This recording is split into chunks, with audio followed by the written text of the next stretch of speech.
दोस्तों, आज मैं आपको एक बूढ़ी खातून का इंटरव्यू सुनाने लगी हूँ जिन्होंने अपने शौहर के साथ 50 साल का अरसा पुरसुकून तरीके से हंसी खुशी गुजारा। खातून से पूछा गया कि इस 50 साला पुरसुकून जिंदगी का राज क्या है। क्या वो खाना बनाने में बहुत माहिर थी या फिर उनकी खूबसूरती इसका सबब है, या ढेर सारे बच्चों का होना इसकी वजह है, या फिर कोई और बात है।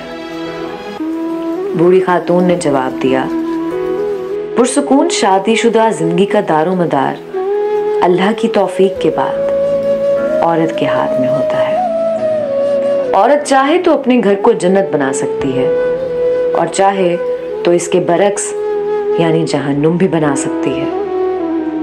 इस सिलसिले में मैं मालो दौलत का नाम मत लीजिए। बहुत सारी मालदार औरतें जिनकी जिंदगी अजीरन बनी हुई है, शौहर उनसे भागा भागा रहता है। खुशहाल शादीशुदा जिंदगी का सबब औलाद भी नहीं है। बहुत सारी औरतें हैं जिनके 6-6, 7-7 बच्चे हैं, फिर भी वो शौहर की मोहब्बत से महरूम है, बल्कि तलाक तक नौबत आ जाती है।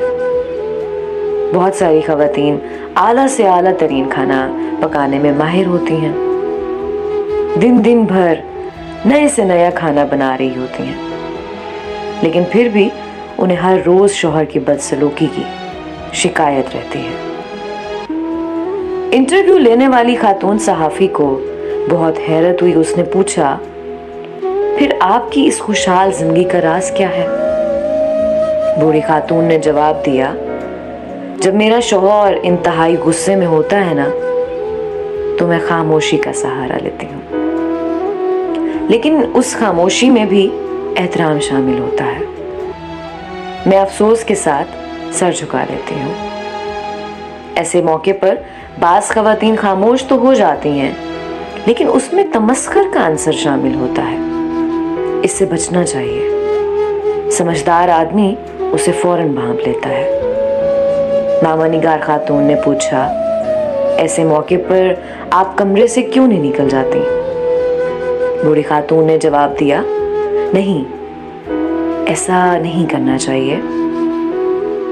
ऐसा करने से शौहर को ये लगेगा कि आप उसे जान छुड़ा रही हैं, उसकी कोई बात सुनना ही नहीं चाहती हैं। ऐसे मौके पर खामोश रहना चाहिए और जब तक वो पुरसुकून ना हो जाए उसकी किसी बात की मुखालफत नहीं करनी चाहिए। जब शौहर किसी हद तक पुरसुकून हो जाता है तो मैं कहती हूँ, पूरी हो गई आपकी बात। फिर मैं कमरे से चली जाती हूँ, क्योंकि मेरा शौहर बोल बोल कर थक चुका होता है और चीखने चिल्लाने के बाद अब उसे थोड़े आराम की जरूरत होती है।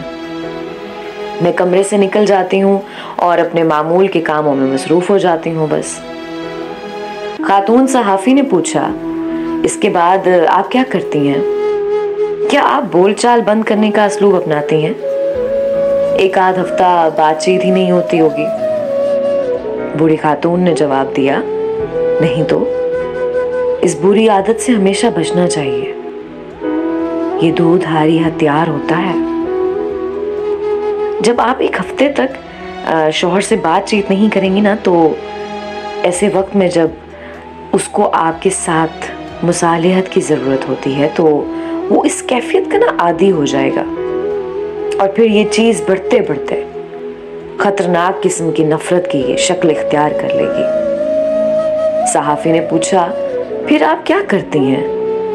बूढ़ी खातून बोली, मैं 2-3 घंटे बाद शौहर के पास एक गिलास जूस या फिर एक कप कॉफ़ी लेकर जाती हूँ और फिर मोहब्बत भरे अंदाज में कहती हूँ, पी लीजिए। हकीकत में शौहर को उसकी ज़रूरत होती है। फिर उससे नॉर्मल अंदाज में बातें करने लगती हूँ। वो पूछता है, क्या मैं उससे नाराज़ हूँ? मैं कहती हूँ, नहीं तो। उसके बाद वो अपनी सख्त कलामी पर माजरत जाहिर करता है और खूबसूरत किस्म की बातें करने लगता है। इंटरव्यू लेने वाली खातून ने पूछा, और आप उसकी ये बातें मान लेती हैं? बूढ़ी खातून बोली, बिल्कुल। मैं कोई अनाड़ी थोड़ी हूँ, मुझे अपने आप पर भरोसा है।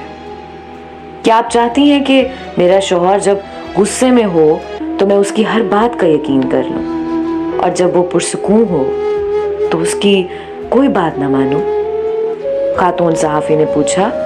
और आपकी इज्जत नफ्स यानी सेल्फ रिस्पेक्ट? बूढ़ी खातून बोली, पहली बात तो ये कि मेरी इज्जत नफ्स उसी वक्त है जब मेरा शौहर मुझसे राजी हो और हमारी शादीशुदा जिंदगी पुरसुकून हो। दूसरी बात ये कि शौहर बीवी के दरमियान इज्जत नफ्स की कोई चीज नहीं होती।